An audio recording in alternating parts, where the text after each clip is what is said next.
So guys, are you planning to quit YouTube? If yes, then you should at least wait till the video ends. बिल्कुल guys, अगर आप YouTube channel को quit करने के बारे में सोच रहे हो तो कम से कम आपको ये वीडियो देखने के बाद क्विट करने के बारे में सोचना चाहिए, क्योंकि इस वीडियो के अंदर मैं आपको कुछ ऐसे रीजंस बताने जा रहा हूं जिसकी वजह से हो सकता है आप YouTube को क्विट कर रहे होंगे, या फिर कोई भी बंदा जो क्विट करता है इन रीजंस की वजह से क्विट करता है। तो इन रीजंस को हम थोड़ा समझ लेते हैं और उसके बाद फिर भी अगर आपको लगता है कि हाँ बिल्कुल ये सब सारी चीजें बिल्कुल सही है, क्विट करना चाहिए, सो गाइस हाँ आप क्विट कर सकते हैं। ठीक है, तो इस वीडियो को स्टार्ट करें, जल्दी कर चैनल को सब्सक्राइब और बेल आइकन को प्रेस, ताकि जब भी हम कोई वीडियो अपलोड करें नोटिफिकेशन आपको आगे भी मिलते रहे। तो दोस्तों चलिए शुरू करते हैं। दोस्तों YouTube चैनल को क्विट करना एक बहुत बड़ा फैसला होता है। अगर आप एटलीस्ट 1 साल काम कर चुके हो या फिर अगर आप 2 साल काम कर चुके होंगे तो उसके बाद तो ये फैसला लेना और भी कहीं ज्यादा मुश्किल हो जाता है कि YouTube चैनल को क्या हम छोड़ दें, अपना YouTube चैनल क्या हम इस YouTube करियर को यही खत्म कर दें। ठीक है, ये एक बहुत बड़ा सवाल होता है किसी भी यूट्यूबर के लिए जो कि सीरियसली उस चीज पे काम कर रहे थे इतने टाइम से। उन लोगों के लिए ये जो सवाल होता है ना, ये मतलब कहीं ना कहीं बहुत तकलीफ पहुंचाने वाला सवाल भी होता है कि एक चीज जो हम इतना सीरियसली जिस चीज पे हम काम कर रहे थे उसको एक दिन हम एकदम से जल्दी बंद कर देते हैं। क्योंकि हालांकि एकदम से बंद नहीं होता है, ये एक प्रोसेस होता है, एक स्टेप बाय स्टेप प्रोसेस होता है जिसके थ्रू ये एक्चुअल में किसी ना किसी को करना पड़ता है। ठीक है, तो इस चीज में लोग क्या है ना बहुत सारी चीजों से होके गुजरते हैं। ठीक है, अब वो क्या क्या चीजें होती है, क्या क्या मतलब वो तकलीफें होती है, क्या क्या मतलब वो सिचुएशंस होते हैं जिनके वजह से लोगों को फाइनली अपना YouTube चैनल छोड़ना पड़ता है, वो हम इस वीडियो में बात करने वाले हैं। शायद उन चीजों को समझने के बाद हो सकता है आप लोगों का जो पर्सपेक्टिव है, जो नजरिया है, वो कहीं ना कहीं बदल भी सकता है और आप लोग शायद जो करने वाले होंगे सब उसे कंटिन्यू भी कर सकते हैं। लेकिन जो भी है इस चीज को हम यहां पर थोड़ा सा और डिटेल में बात करके देख लेते हैं। देखो गाइस, कभी भी किसी भी चीज को छोड़ने के पीछे ना बहुत सारे रीजन होते हैं। एक ही होता है कि हम थक जाते हैं, है ना, हम लोग थक सकते हैं किसी भी चीज को। दूसरा हमें लगता है कि सक्सेस कभी मिलेगा नहीं, है ना, ये हमें पता है कि सक्सेस कभी मिलेगा नहीं, कोई और हमसे आगे निकल जाएगा। ये तीसरा रीजन हो सकता है कि हो सकता है ना कभी हम किसी कंपनी में जाते हैं और हमको लगता है कि हमारा कोई जूनियर आ जाएगा बाद में, वो हमसे आगे निकल जाएगा, तो हम पहले से ही छोड़ देते हैं इस चीज को।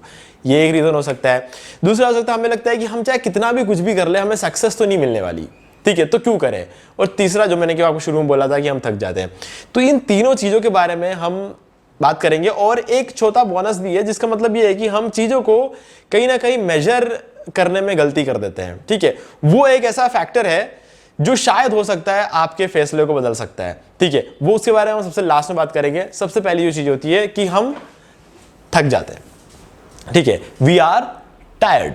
अब गाइस ये बात तो बिल्कुल सही है कि हम थक जाते हैं, क्योंकि देखो अभी जैसे मान लो कि हम एक 800 मीटर की रेस में भाग रहे हैं, है ना, एक 800 मीटर के रेस में या फिर एक 1600 मीटर के रेस में हम भाग रहे हैं बहुत सारे लोगों के साथ। तो उसमें क्या होता है कि डेफिनेटली जब हम 700 मीटर भाग चुके होते हैं, या फिर मान लो कि हम 1600 मीटर के रेस में 1500 मीटर भाग चुके होते हैं, या फिर 1000 मीटर भाग चुके होते हैं, तो हम थक जाते हैं। और ये बात बिल्कुल सच है कि हम थक जाते हैं, है ना।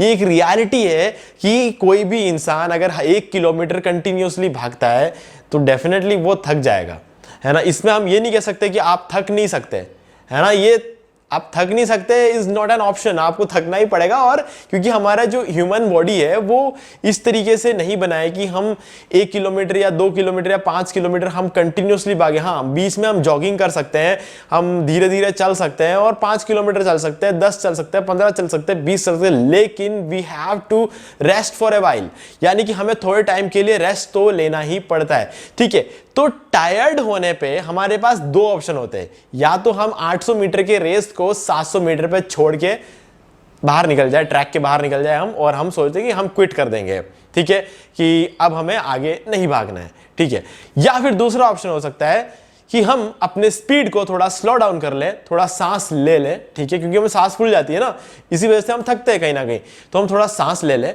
और उसके बाद हम वापस आगे भाग सकते हैं। हम अपने स्पीड को थोड़ा सा डाउन कर सकते हैं ताकि हमको रिकवरी का टाइम मिल जाए और हम आगे बढ़ सकते हैं।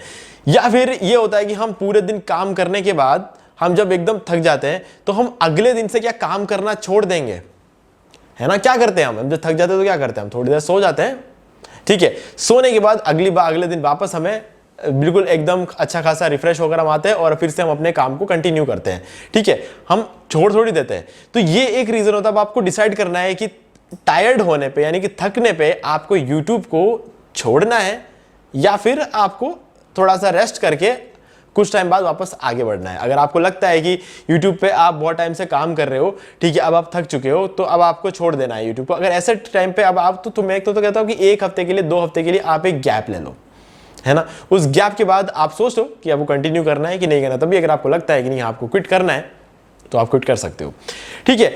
दूसरा जो रीजन रहता है वो मोस्टली टायर्ड होके बहुत कम लोग छोड़ते हैं, है ना? किसी चीज को थक के लोग बहुत कम लोग होते हैं जो तो थक के छोड़ देते हैं, ठीक है। अब जैसे कि मैंने कहा 800 मीटर के रेस में 700 मीटर पे होने पे कोई भी इंसान अगर थक जाए तो वो बहुत ही नॉर्मल बात है, हर कोई थक जाता है। लेकिन 100 मीटर और आगे भागने से आप फिनिशिंग लाइन को टच कर सकते हो, है ना? तो फिनिशिंग लाइन जब आपको लगता है कि इतना आगे है तो आपको 100 मीटर पे क्या उस रेस को छोड़ना चाहिए। आप धीरे धीरे भाग के फिनिशिंग लाइन को टच कर सकते हो। कम से कम लोग ये तो सोचेंगे कि यार आपने फिनिशिंग लाइन को टच किया, आपने उस रेस को कंप्लीट किया है। और लोगों के सोचने का छोड़ो, अगर आप खुद का भी देखते हो, खुद का भी एक पर्सपेक्टिव होता है, अगर देखते हो कि आपने बीच में छोड़ दिया तो आपका कॉन्फिडेंस लेवल कैसा रहेगा। अगर आपने उस फिनिशिंग लाइन को टच करके छोड़ दिया, वो भी तो एक ऑप्शन है ना। जरूरी नहीं है कि आप फर्स्ट आ जाओगे, आप सेकंड आ जाओगे, हो सकता है आप लास्ट आओगे, स्लो होने की वजह से हो सकता है आप लास्ट आओगे। लेकिन क्या छोड़ा क्या आपने? नहीं, आपने फिनिशिंग लाइन को टच किया, ठीक है। आप फिनिशिंग लाइन को आप वहां तक पहुंच गए, यानी कि जो काम आपने शुरू किया उसको आपने कंप्लीट किया, ठीक है। तो वो चीज एक अलग ही फील हमें देता है, एक अलग ही कॉन्फिडेंस हमको देखता है कि हमने अटेम्प्ट किया और अटेम्प्ट करने के बाद जहां तक पहुंचना था हम पहुंचे, हम लास्ट आ गए, कोई बात नहीं, ठीक है। क्या फर्क पड़ता है? क्या कहीं एक जगह लास्ट आने से कोई फर्क पड़ता है क्या? अगर आपको लगता है कि बहुत फर्क पड़ता है तो आप गलत हो, कुछ फर्क नहीं पड़ता है, ठीक है। हम बचपन से लेके स्कूल में कितने सारे, हमारे क्लास में 50 बच्चे होते हैं, एक का रैंक 1 होता है, बाकी सबका रैंक 2, रैंक 3, रैंक 4 ऐसे रैंक आते हैं क्लास में। क्या फर्क पड़ा इस बात का? आप पहुंच गए ना, आपको जहां पहुंचना था आप पहुंच गए, आपकी स्कूलिंग खत्म हो गया, आपका कॉलेज खत्म हो गया, ठीक है, आपने जॉब कर लिया, आपकी शादी हो गया, आपके बच्चे हो गए, अब आपके बच्चे first rank, second rank, third rank के लिए आगे बढ़ रहे हैं ना। तो ये जो एक प्रोसेस है यार, ये सब चीजें अपने आपकी लाइफ को कहीं खत्म नहीं करती है ना। तो ये चीज आपको देखना है कि कम से आपको अटेम्प्ट करना है, अटेम्प्ट करने से पहले आपको छोड़ना नहीं, और अटेम्प्ट करने के बाद अगर आप थक रहे हो तब भी आपको छोड़ना नहीं है, आराम से चलो, ठीक है, कंप्लीट करने के बारे में सोचो, ठीक है। तो ये एक पॉजिटिव एटीट्यूड होता है किसी भी चीज को देखने का। अब दूसरी चीज होती है कि आपको सक्सेस नहीं मिल रही है, इस वजह से आप YouTube को छोड़ने के बारे में सोच रहे हो, तो डेफिनेटली ये एक अच्छी सोच हो सकती है कि आपको सक्सेस नहीं मिल रही इसलिए आप छोड़ रहे हो, है ना। क्योंकि हो सकता है किसी दूसरी चीज में आपको सक्सेस मिल सकती है जो आप अभी नहीं कर रहे होंगे, ठीक है। मान लो कि आप YouTube पे काम कर रहे हो, आपको सक्सेस नहीं मिल रही, हो सकता है आप कल एक दूसरा काम स्टार्ट करोगे और हो सकता है उसमें आपको सक्सेस मिल जाए। तो हाँ, ये एक पॉजिटिव थिंकिंग है, ठीक है, कहीं ना कहीं एक पॉजिटिव थिंकिंग है। लेकिन यहां पर भी एक दूसरा एंगल है इस चीज को देखने का कि सक्सेस का मतलब क्या होता है। सक्सेस का मतलब क्या होता है आपके लिए? सक्सेस क्या है, ठीक है। मतलब आप क्या चाहते हो? आपको क्या मिस्टर बीस्ट से आगे निकलना है, ठीक है। क्या आपका सक्सेस क्या है? जिस दिन आप मिस्टर बीस्ट को पीछे छोड़ दोगे, क्या उस दिन आपको सक्सेस मिल जाएगी, ठीक है। या फिर आपको तब सक्सेस मिलेगी जब आप अपने नीश के सभी लोगों को पीछे छोड़ के आप आगे निकल जाओगे, उसमें आपको सक्सेस मिलेगा, ठीक है। देखो, अब एक मिस्टर बीस्ट है जिनका नीश आपसे टोटली अलग होगा और वो दुनिया के सबसे बड़े यूट्यूबर होंगे। आपको उन्हें पीछे छोड़कर ही आपको अगर सक्सेस मिलेगी तो मैं आपको कहूंगा कि आप छोड़ दो, क्योंकि ये तो सिर्फ 1 या 2, मतलब करोड़ों में 1 या 2 जनों से पॉसिबल हो सकता है, सबके लिए ये चीज पॉसिबल नहीं है। और अगर मान लो कि आप में इतना टैलेंट है कि आप मिस्टर बीस्ट को भी आराम से पीछे छोड़ सकते हो, आपको लगता है कि आप मिस्टर बीस्ट से ज्यादा काबिल हो कि आप मिस्टर बीस्ट से पीछे छोड़, तब भी आप उसको पीछे नहीं छोड़ पाओगे। क्योंकि गाइज यूट्यूब जो है ना, अपन ने नहीं बनाया है। यूट्यूब का जो एल्गोरिथम है वो अपन ने नहीं बनाया है। कोई ना कोई ऐसी चीज होती है, पूरी दुनिया में जितने भी लोग हैं उन सबका दिमाग अपन ने नहीं बनाया है, ठीक है। तो इन सब चीजों पर अपना कंट्रोल नहीं होता। लोगों के सबके सोचने का जो तरीका होता है ना वो अलग होता है। किसी को वो चीजें पसंद है जो मिस्टर बीस्ट कर रहे हैं और किसी को वो चीजें पसंद है जो हम कर रहे हैं। हो सकता है मिस्टर बीस्ट जो काम कर रहे हैं उस चीज को देखने वाले लोग ज्यादा और हम जो काम कर रहे हैं उसको देखने वाले लोग कम हो, ठीक है। तो हम कभी भी हमारे दूसरे नीश के किसी बंदे के साथ अगर कंपीट करेंगे तो हो सकता है हम हार जाए, जबकि हम उससे ज्यादा टैलेंटेड हो सकते हैं। ठीक है, अगर आप उस चीज को सक्सेस समझते हो, आपको दुनिया का फर्स्ट मतलब जब से टॉप यूट्यूबर अगर आपको बनना है, तो गाइस बहुत बड़ा टास्क लेके चल रहे हो आप, तो आपको यूट्यूब छोड़ देना चाहिए। ठीक है, ये मेरा एक जेन्युइन सा मतलब मेरा एक आंसर रहेगा कि आपको यूट्यूब छोड़ देना चाहिए। ठीक, क्योंकि वो आपको कहीं भी मतलब कभी आपके पास पैसा होगा, आपके पास सब कुछ होगा, आप कभी खुश नहीं होगे। ठीक है, क्योंकि आपका जो सक्सेस का मीनिंग है ना वो टोटली बहुत डिफरेंट है। ठीक है, आपके पास पैसा होगा क्योंकि इंसान का एक गोल होता है ना कि उसको इस गोल तक पहुंचना है, आपको मिस्टर बीस्ट से आगे निकलना है। ठीक है, आपके पास करोड़ों अरबों की बारिश हो रही होगी आपके ऊपर, लेकिन तब भी आप देखोगे आप मिस्टर बीस्ट से एक कदम तो पीछे ही चल रहे हो। ठीक है, तो वो चीज आपको कभी खुशी नहीं देगा, तो आपको छोड़ देना चाहिए। अब दूसरी बात होती है, आपको अपने नीश में जो सबसे टॉप होंगे उनसे आगे निकलना है। हो सकता है आप निकल जाओगे, लेकिन कब निकलोगे क्या ये आप डिफाइन कर सकते हो पहले से? YouTube आपको कब प्रमोट करना शुरू करेगा, क्या आप ये चीज आप पहले से डिसाइड कर सकते हो? तो आप कैसे सोच सकते हो कि आपको YouTube कल प्रमोट नहीं करेगा? मतलब आज डेट है 29 जुलाई, हो सकता है कल YouTube मुझे प्रमोट करने वाला होगा, और अगर मैं 29 जुलाई को छोड़ दूंगा तो 30 का जो रिजल्ट है क्या वो मैं देख पाऊंगा? नहीं। ठीक है, क्योंकि मैंने तो छोड़ दिया ना। तो वो चीज है, और हम एक बार छोड़ देते हैं और फिर दोबारा हमको सक्सेस मिलते हैं, हम पकड़ लें, तो फिर तो यार हम अपने कमिटमेंट को ही हम तोड़ रहे, वैसी बात हो गई। हमने आज YouTube पकड़ा, कल छोड़ दिया, कल वापस सक्सेस मिली दे के पकड़ लिया, तो ये जो काम होता है ना, ये दोगलापन होता है इसमें। ठीक है, हम एक दिन छोड़ रहे हैं, अगले दिन हम वापस आ रहे हैं उसमें। तो बहुत सारे यूट्यूबर्स ने ये वाला काम किया हुआ है, मैं YouTube छोड़ रहा हूँ यूं करके, उस वीडियो पे व्यू आया था और अगले दिन वापस शुरू कर देते हैं अपना चैनल। तो वो वाला काम सबसे नहीं हो पाता है। जिनका सेल्फ रिस्पेक्ट होता है ना, वो ये काम नहीं कर पाते। ठीक है, तो वो चीज आपको कभी भी यूं नहीं सोचना चाहिए कि मैं छोड़ के देखता हूँ, क्या पता सक्सेस मिल जाए तो वापस पकड़ लूंगा। नहीं, ये चीज करना बिल्कुल गलत है। ठीक है, तो आपको ये नहीं करना चाहिए। और तीसरी चीज कि आप सक्सेस जो है ना, मतलब जो चीज आपको तीसरी नहीं, चौथी चीज, जो आपको सक्सेस जो होता है, इसको आप मेजर कैसे कर रहे हो, आपको इसको मेजर कैसे करना है, ये चीज जो होता है ना, आप कहीं ऐसा तो नहीं कहीं आप सक्सेस को गलत मेजर कर रहे हो। ये चीज बहुत ही ज्यादा इंपॉर्टेंस रखता है, क्योंकि देखो क्या होता है ना कि हम लोग कभी कभी ऐसे लोगों के साथ कंपीट करते हैं जिनसे एक्चुअल में कंपीट करने की जरूरत नहीं होती है ना। हम सोचते हैं कि यार मान लो कि क्या कहते हैं, हम किसी बात कर रहे हैं, मिस्टर बीस्ट, जो मिस्टर बीस्ट है, हम उसके साथ अपने आप को कंपेयर कर रहे हैं, तो उसको देख देख के हम मेजर करते हैं। मिस्टर बीस्ट ने अपना चैनल बनाया, एक साल के अंदर अंदर उनका 1 मिलियन सब्सक्राइबर हो गए। हमने हमारा चैनल बनाया और एक साल में हमारे 1000 सब्सक्राइबर ही हुए। कैसे फर्क पड़ता है, ये आपको सोचना चाहिए। कोई फर्क नहीं पड़ता इस बात से यार, कोई फर्क नहीं पड़ता। 1 मिलियन सब्सक्राइबर अगर मिस्टर बीस्ट के हो गए और 1000 सब्सक्राइबर ही हुए आपके, तो आप ये सोचो ना कि एक साल पहले आपके कितने सब्सक्राइबर थे। एक साल पहले आपका यूट्यूब चैनल भी नहीं था, है ना। एक साल पहले आपका YouTube चैनल नहीं था, एक साल बाद आपका YouTube चैनल है, आपने YouTube पे इतने सारे वीडियोस बनाए। ठीक है, एक साल में अगर हम हर हफ्ते का एक वीडियो पकड़ के चलें, तब भी आपने कम से कम 52 वीडियोस अपलोड किए होंगे एक पूरे साल में। आप एक ऐसे बंदे हो जिन्होंने जिंदगी में कभी वीडियोस नहीं बनाए, आपने बना दिए 52 वीडियोस। ठीक है, 52 वीडियोस आपने बनाया, आपको लगभग मिल गए 1 लाख व्यूज, और आपको मिल गए 4000 घंटे, और आपको मिल गए 1000 सब्सक्राइबर्स एक साल के अंदर अंदर। ठीक है, एक एग्जांपल पकड़ के चलते हैं। क्या इसको हम एक कम अचीवमेंट समझ सकते हैं, जिनका कोई पिछला कोई रिकॉर्ड नहीं है यूट्यूब पे आने का, या फिर किसी भी तरह कोई वीडियो बनाने का, किसी भी तरह का एक क्रिएटर बनने का कोई पुराना रिकॉर्ड नहीं है, बिल्कुल नए फ्रेश फील्ड में आप आए हो और आपने 1000 सब्सक्राइबर्स अचीव किया है, 1 लाख लोगों ने आपको ऑनलाइन देखा है, आपको लोग रिकॉग्नाइज कर रहे हैं। क्या ये एक छोटी बात है? बिल्कुल भी नहीं है यार। अपने आप को अपने आप से कंपेयर करो, आप कल क्या थे और आप आज क्या हो।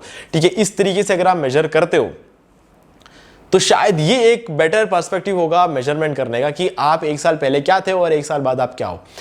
अब कभी कभी हम इस चीज को भी देखते हैं कि पिछले महीने हमारे मान लो 1000 सब्सक्राइबर आए थे और इस महीने हमारे 500 सब्सक्राइबर ही आए, तो हम इसको क्या समझे, हम नीचे जा रहे हैं?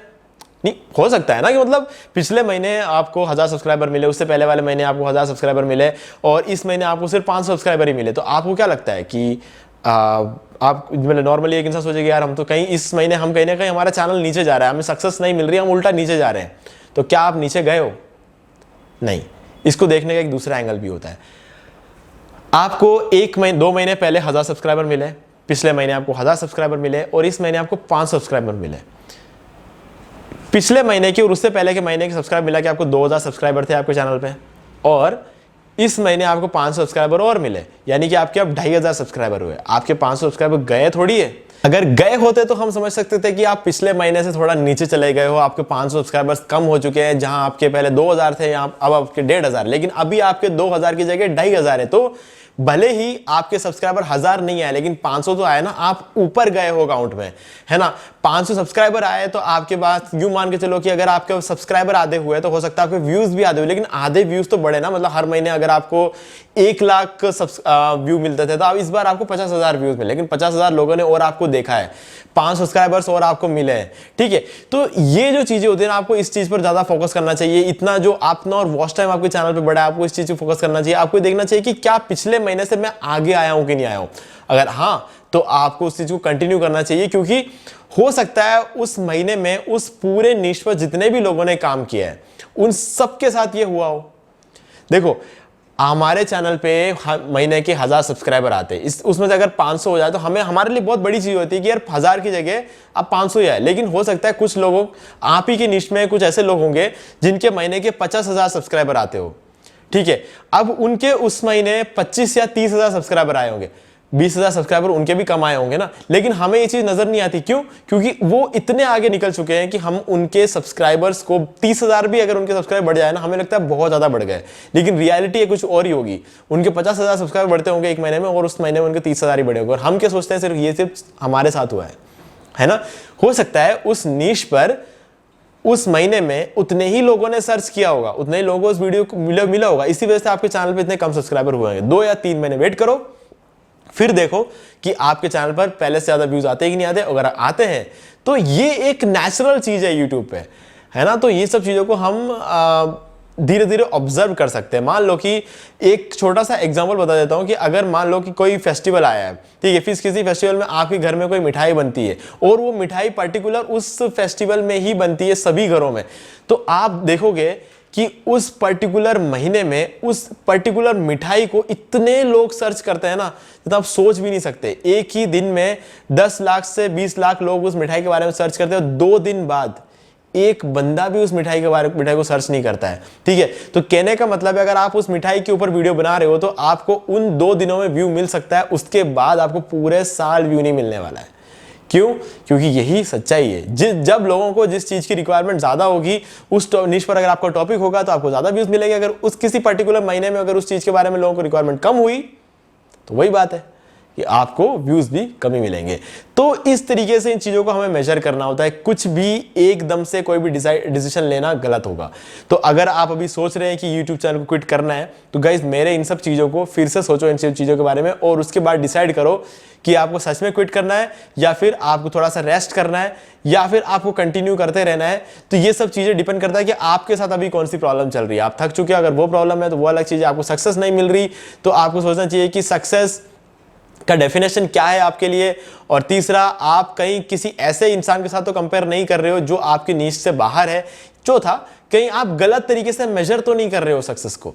ये सभी चीजों को आप एक बार चेक करो और उसके बाद आप डिसीजन लो कि आपको क्या करना चाहिए।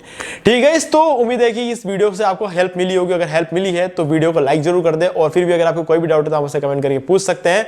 और चैनल को अभी तक सब्सक्राइब नहीं किया है तो चैनल को जल्दी सब्सक्राइब कर लें और बेल आइकन प्रेस कर लें, क्योंकि इसी तरीके की वीडियोस में आपके लिए आगे भी लाता रहूंगा। तो दोस्तों, आज की वीडियो में सिर्फ इतना ही। देखने के लिए आपका बहुत बहुत धन्यवाद। तो दोस्तों, उम्मीद है वीडियो पसंद आया होगा। पसंद वीडियो को लाइक भी कर दीजिए, शेयर भी कर दीजिए, और अगर आपने अभी तक इस चैनल को सब्सक्राइब नहीं किया तो प्लीज चैनल को सब्सक्राइब कर लीजिए और बेल आइकन प्रेस करना बिल्कुल भूलिए कि इसमें आने वाले हर वीडियो की नोटिफिकेशन सबसे पहले आपको मिलेगी। तो दोस्तों, आज वीडियो में सिर्फ इतना ही। देखने के लिए आपका बहुत बहुत धन्यवाद।